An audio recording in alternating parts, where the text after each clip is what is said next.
Assalamualaikum warahmatullahi wabarakatuh. Waalaikumsalam warahmatullahi wabarakatuh. Selamat pagi. Pagi. Alhamdulillah ya, kita ketemu lagi di semester baru, di semester 3 ini. Jadi kira-kira kemarin liburannya menyenangkan ya semester 2. Ada yang ke luar pulau? Ya, betul. Ada? Mana Mas? Ke Bali, Pak. Oh, ke Bali. Ke Bali atau ke Bali rumah? Bali. Ke Bali. Pulau. Ke Pulau Bali ya. Oke.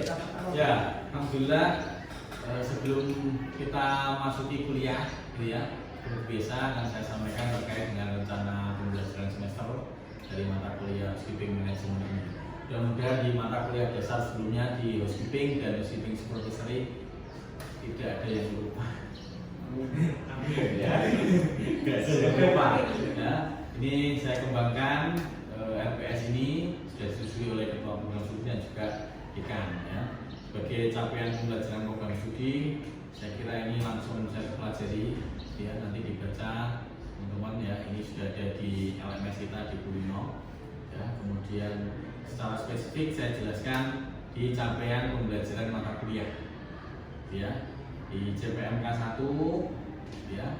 Harapan saya dari mata kuliah ini adalah teman-teman mampu menjadi pengelola housekeeping secara manajerial, karena yang kita bahas adalah housekeeping management. Jadi memposisikan diri mahasiswa sebagai seorang eksekutif housekeeper ya.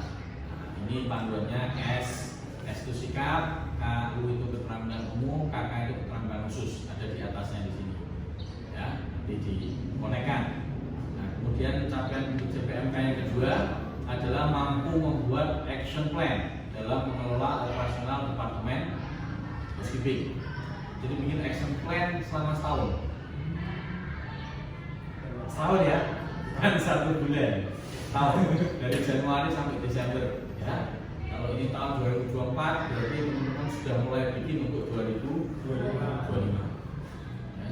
Kemudian merancang konsep dan praktis pengelolaan kamar, seperti apa nanti hubungannya dengan supervisor, hubungannya dengan inspeksi, VIP room, kamar dengan status lain, status khusus lain gitu ya, laundry dan linen ya. Termasuk ketika hotel kita ini banyak yang tidak memiliki laundry sendiri ya. Di Semarang bahkan hanya ada 2 hotel yang punya laundry sendiri dari puluhan ratusan hotel, hanya 2 ya. Nanti terkait dengan vendor, terkait dengan operasional di dalam hotel, gitu kan, kapan linen datang, linen keluar dan sebagainya, serta cara memberdayakan sumber daya manusianya.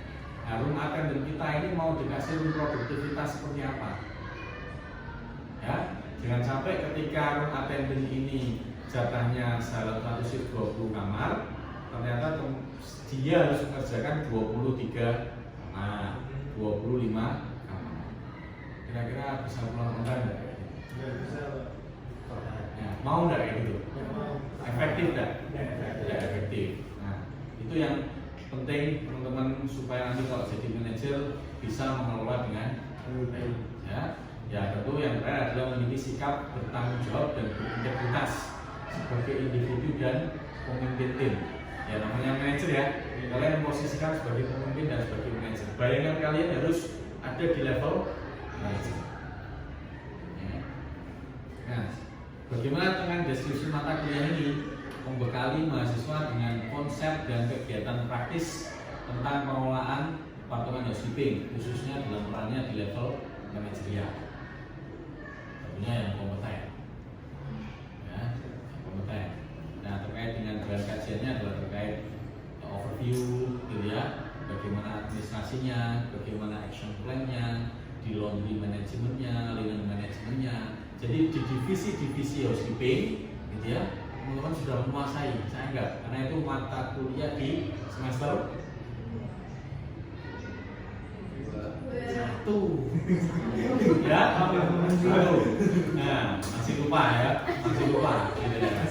Nah, termasuk staffingnya dan karirnya, ya, karirnya, kenaikan jenjang karirnya. Bagaimana kita mendevelop dari staff sampai supervisor sampai manajer dan sebagainya, peluang kerjanya dan sebagainya, gitu ya.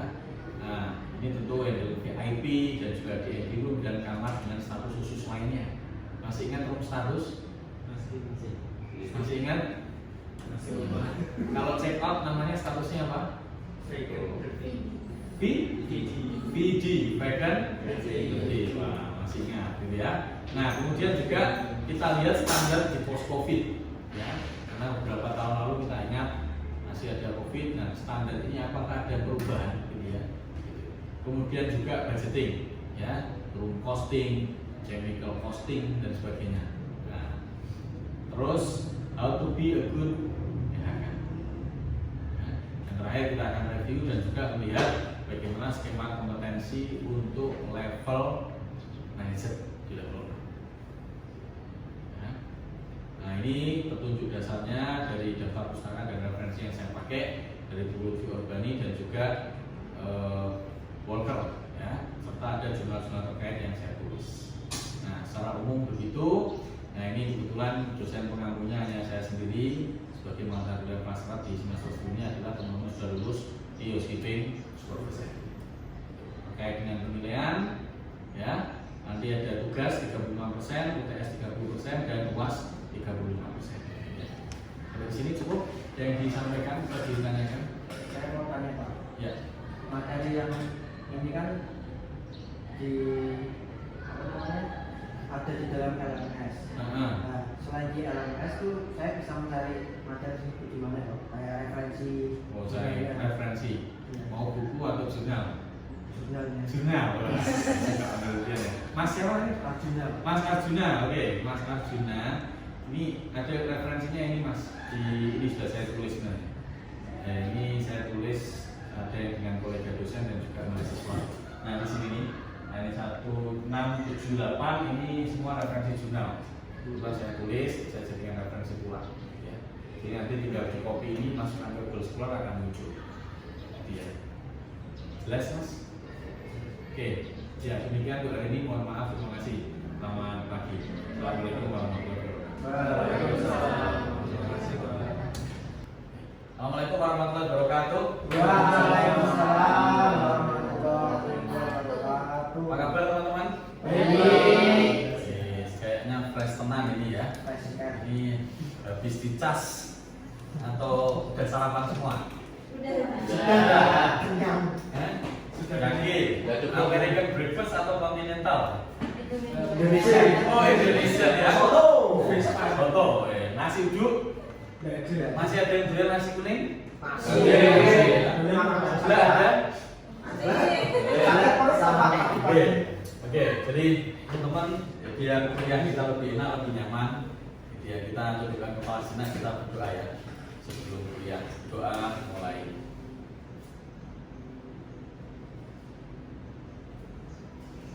Oke, terima kasih teman-teman ya semuanya, anak-anakku, mahasiswa. Jadi ini pelajaran yang cukup sulit bagi seorang housekeeping manager ya.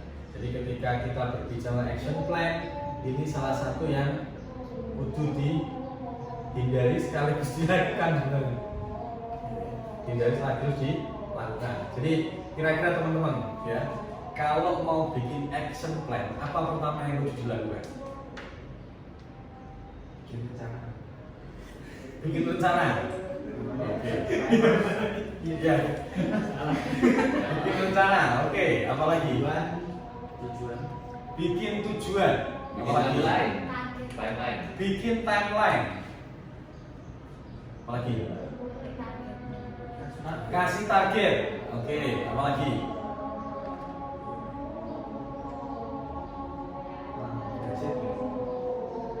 Bikin budget. Oke. Nah, teman-teman yang aktif di organisasi mahasiswa pernah bikin proposal? Nah, isinya nggak jauh-jauh dari tadi ya. Betul? Nah, ini kita juga hampir sama. Tapi sebelum ke sana kita lihat dulu ya.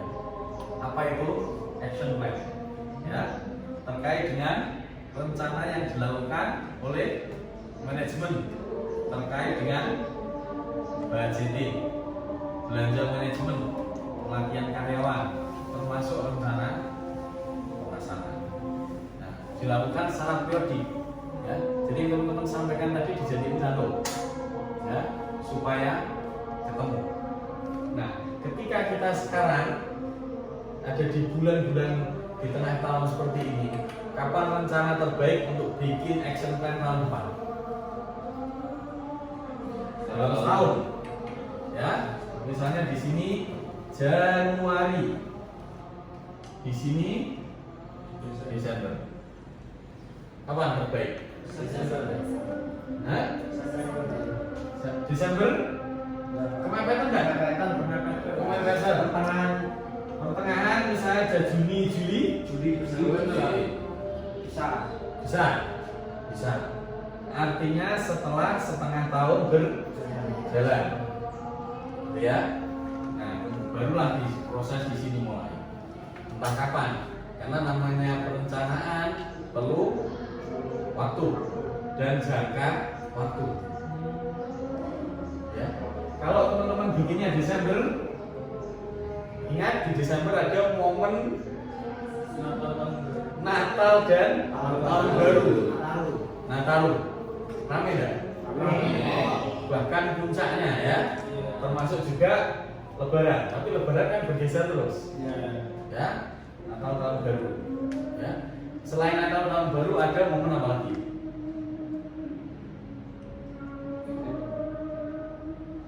Adik-adikmu liburan sekolah. Maka banyak di sini. Ya, liburan sekolah banyak. Maka ketika teman-teman katakanlah bikin planning Juli, Agustus di sini, nah inilah waktu terbaik sebenarnya. Sambil mengevaluasi bulan sebelumnya. Sudah sejauh mana capaiannya tahun kemarin dan tahun ini. Ya, maka teman-teman mengenal namanya istilah year to date, month to date. Masih ingat? Year to date apa? Dari bulan awal Januari. Oke, dari awal Januari sampai tadi malam. Betul. Kalau month to date dari tanggal 1 bulan ini. Tanggal 1 bulan ini sampai tadi malam. Oke, cakep ya. Bapak kuliah semester 2 enggak lupa ini. Keren. Dibikin ini, ya. Action plan-nya dibikin ini. Oke, jelas. Ini dari timeline-nya dulu. Ya. Lalu berikutnya ada apa lagi? Tadi menentukan tujuan. Tujuan. Ya. Betul? Oh. Tujuan. Gitu ya. Tujuannya apa? Targetnya apa? Tahun depan mau lebih baik dari tahun ini atau tidak? Mau enggak? Mau. Ada enggak yang pengen wah tahun depan lebih buruk dari tahun ini kita udah sampai puncak? Tidak ada ya? Tak ada. Oke. Ya, mudah-mudahan semuanya begitu. Hari ini harus lebih baik dari kemarin. Hari esok lebih baik dari hari ini. Ya. Nah, itu tujuan dibuat action plan. Pak. Nah, ini loh isinya. Ya, selain yang saya jelaskan di sini adalah di sini ada capital expenditure. Ya, ada training plan. Termasuk direncanakan nih, ya. Lagi teman-teman besok magang, gitu ya. Training plan itu ada rencana. Kenapa kok ini kebutuhannya 20 siswa magang? Kenapa kok kebutuhannya kadang-kadang ada yang sampai kayaknya banyak sekali ya pas periode ini? Karena tadi melihat timeline ini tadi sesuai kebutuhan. Ya, tadi. Ada lagi namanya promo plan berdasarkan calendar of event. Nah, kalau di Semarang, ya, kira-kira calendar of event yang rame bulan apa? Bulan Juni. Kenapa Juni? Juni kalau nggak Juli, Pak. Juni atau Juli kenapa Mas? Karena tanggal apa? Hari besar. Hari besar. Liburan sekolah. Ya. Lebaran kemarin. So, jadi di calendar of event itu biasanya setiap kota itu merilis calendar of event, terutama dari dinas pariwisata. Nanti ada event apa aja yang puncak supaya menarik wisatawan datang. Nah, di situ hotel akan memainkan promo plan. Misalnya dalam rangka ulang tahun Kota Semarang, Semarang naik Karnival, SNC dan sebagainya. Ya, termasuk menjelang bilang Ramadan itu ada dukderan dan macam-macam. Ya, ada. Yang berikutnya adalah strategi marketing. Ya, nah, strategi marketing biar dibahas mata kuliah di marketing. Nanti kita singgung sedikit ya. Nah, caranya dengan ini, men-setting manajemen goals dan objektif. Tadi kalau kita tujuan. Nah, namanya metode SMART. Artinya Pintar. Loh, namanya aja SMART. Harus Pintar. SMART. S-nya apa? Spesifik. M-nya measurable. Attainable. Relevant. Time-based. Nah, spesifik. Tujuannya itu spesifik. Ketika spesifik, maka harus jelas. Ya, tahun depan mau growth berapa persen? Berapa? Ya, misalnya naik 12% dari tahun ini. Lihat budgetnya tadi. Ya, miserable. Berarti harus jelas bisa diukur, bukan mengambang. Contohnya mengambang, tahun depan yang penting naik. Naik itu nggak bisa diukur. Naik berapa lantai, naik berapa persen, gitu ya. Nah, dari mana tadi spesifiknya? Gitu kan? Hitungnya lagi naik sekian persen. Ya. Kemudian lagi A, attainable. Itu memungkinkan dengan sumber daya yang ada. Ya. Dan melihat kondisi sekarang attainable. Memang bisa dicapai. Tahun depan itu di Semarang akan ada event-event besar. Ya, nah, ada MAIS, Apexi, pameran dari Asperati, dari asosiasi-asosiasi, dari Asita dan sebagainya, BHRI. Nah, tahun depan potensinya banyak. Maka dia akan menghitung supaya attainable, bisa dicapai, ya, realistis. Ya. Kemudian R-nya adalah relevan, ya, relevan, berkaitan. Kenapa kok dihitung itu? Ya karena tadi ada beberapa potensi, Pak. Hitung potensinya dan juga sumber daya kita. Ya, sumber daya yang ada itu ada berapa? Dikalkulasi dengan sumber daya fisik yang ada di hotel selain SDM-nya. Nah, strateginya kemana? Nah, kita sudah punya berapa ribu data bagi sales, ya kan? Sales eksekutif ditarget berapa? Sales asisten sales manager berapa? Sales manager berapa? Itu kan semua punya level-levelnya, ya kan? Sampai nanti ketemu pertumbuhannya ini. Jadi nggak asal ngarang, kalau tahun depan, ya misalnya tahun ini revenue-nya 3 miliar, tahun depan saya mau 6 miliar. Kenapa 6 miliar? Ya nggak apa-apa, saya cuma hitung 2 kali aja. Nggak bisa, harus diukur pertumbuhannya berapa. Kemudian T-nya time base, time bound. Apa? Di Desember kecapai enggak? Ya, salah satu contoh hotel misalnya, ya, dia punya target MICE 50 wedding dalam setahun. Ya, wedding itu termasuk engagement, termasuk juga reception, meeting, bukan meeting, lamaran, gitu ya. Nah, itu masuk dianggap wedding. Artinya ketika dibagi dalam setahun berapa minggu? Berapa pekan? 41 setahun. Tahun mau 36. 48 itu kalau 4 kali 12. Padahal ada sisa 4 kali 8 baru 28 hari. 52. Oke, cakep. Dalam so. Artinya satu hotel di Semarang ini dia menarget hampir setiap pekan ada wedding. Maka dia akan mengukur ini relevan untuk mencapai target sini. Ya, relevan. Nah, itu kenapa pakai smart. Ya, Mbak, siapa namanya Mbak? Debora, kenapa? Ini kan menurut saya menarik smart ini. Tapi kan ini dijelaskan sebagai seorang manajer. Kalau saya misal kita sebagai mahasiswa untuk menerapkan smart ini supaya cepat bisa jadi manajer itu gimana? Cakep nih. Mahasiswa supaya cepat jadi manajer. Nah, oke. Berarti terapkan dalam hidup. Itu ya Mbak ya maksudnya. Oke, sekarang di semester 3. Oke. Mau lulus tahun berapa Mbak? Lulus berapa semester? 8. Normalnya 8. Jadi kira-kira lulusnya tahun 3 tahun lagi ya, 2027. Ini sudah miserable, bisa diukur. Kenapa? Karena 8 semester, ya kan? Spesifiknya di bulan apa? Karena kalau di kampus kita ini dalam setahun ada 3 kali wisuda. Ya, secara normal kalau 8 semester ada 2 pilihan, yaitu di bulan Juli atau bulan November. Ya, ya.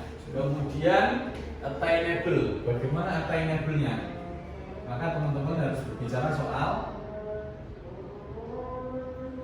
IPK dan pemenuhan SKS 100%. Jangan sampai ada mata kuliah yang mengulang.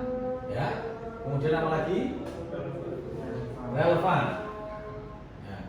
Relevansinya apa?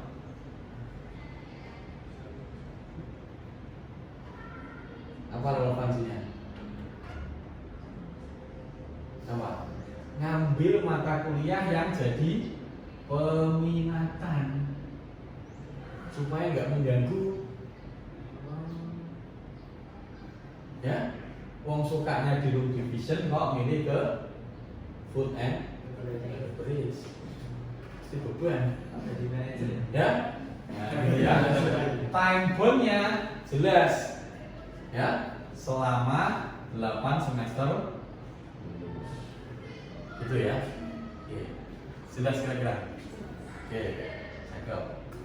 Nah, mengapa kok Smart B? Ini tadi sudah saya jelaskan. Nah, posisinya adalah kita ada yang namanya corrective action. Namanya plan itu kita anggap hidup itu lurus. Faktanya dalam perjalanan ya naik ya turun. Nggak pernah lulus. Gitu ya, faktanya. Namanya rencana ya lurus. Nah, disinilah kita ngambil namanya corrective action, ya, tindakan koreksi agar kesalahan tidak terulang lagi. Itu yang paling penting itu corrective action, ya. Nah, caranya ketika bikin action plan maka kita harus melihat pola PDCA, ya. PDCA. Plan, do, check, action. Ya, plan, do, check, action. Nah, ini cycle-nya. Dari plan mana? Rencananya apa? Masalah geoshipping apa? Core problemnya. Masalahnya apa geoshipping? Yang sering dikomplain apa? Linen. Apalagi? Chemical. Apalagi? Toilet bau gitu ya, maksudnya ya termasuk level kebersihannya. Apalagi staffnya over apa itu? Over jumlah nama, produktivitas room attendant-nya kebanyakan. Misalnya standarnya satu room attendant adalah handle 20 kamar per shift. Faktanya 23, 27, 25 terjadi. Pernah dengar dari kakak kelas? Nah, lihat lagi do. Kapan itu? Time to action. Kapan? Kalau staffnya kurang berarti di tambah, kan gitu. Gitu kan? Kalau toiletnya bau berarti ada yang nggak beres dengan apanya? Drainasenya, filter ruangannya, gitu kan? Nah, urusannya dengan apa nanti? Interdepartment, housekeeping harus komunikasi dengan engineer, ya kan? Nah, tapi itu di mana?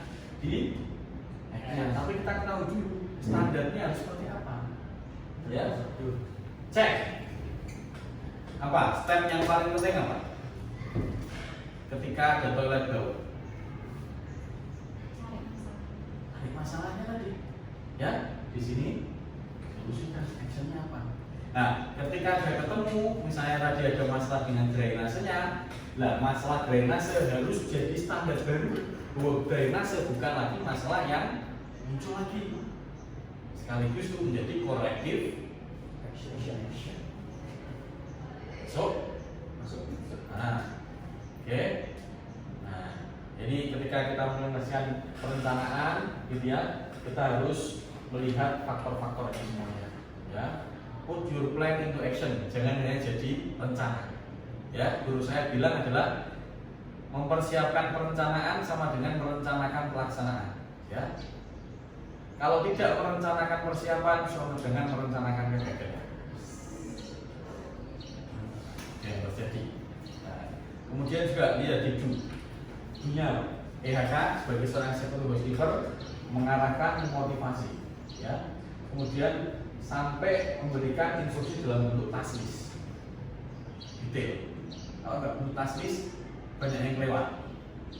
Ya, inilah uniknya di hotel, kita terbiasa dengan attention to details. Ya. Kemudian terakhir dicek, ya, dikontrol, direport, ya, supaya ketemu evaluasinya apa, skor prosentasenya gimana dari targetnya, kecapai nggak? Nah, makanya tadi dengan metode SMART ketemu ketika seorang executive housekeeper menargetkan pertumbuhan kebaikan sistem mutu di housekeeping itu naik 12%, naik terukur. Oh, ternyata ketika diukur hanya tumbuh 8%. Nggak apa-apa selama itu newsrate benar. Tapi ketika dicapai ditetapkan 12%, kalau ada 12%, ditetapkan 8%, ya ikuti 8%. Ya, nggak perlu maksa tapi tumbuh. Ya. Nah, ini actionnya adalah realisasi dari target yang ditetapkan kepada setiap staff. Nah, punya produktivitas. Nah, itu terakhir ya dari saya. Barangkali ada lagi yang pertanyaan. Oke, cukup. Oke, tadi pertanyaan Mbak Ibra bagus ya, bisa diterapkan sama teman-teman yang lain. Nah, dari mata kuliah action plan ini nanti teman-teman akan mengembangkan ini sebagai kelas project untuk menjadi bahan UTS. Ya, bahan UTS berkelanjutan dengan pertemuan-pertemuan berikutnya. Jadi nanti akan ketemu bagaimana rencana operasional housekeeping dalam setahun. Prakteknya mulai dari PDCA ini, ya, dari action plan. Ya, oke. Terakhir saya kasih satu pertanyaan ya. Sebutkan apa itu metode SMART. Ya, boleh panjangannya. S apa tadi? Spesifik, measurable, attainable, relevan, language. Ya, oke. Demikian untuk kuliah hari ini. Mohon maaf. Terima kasih. See you next time. Assalamualaikum warahmatullahi wabarakatuh.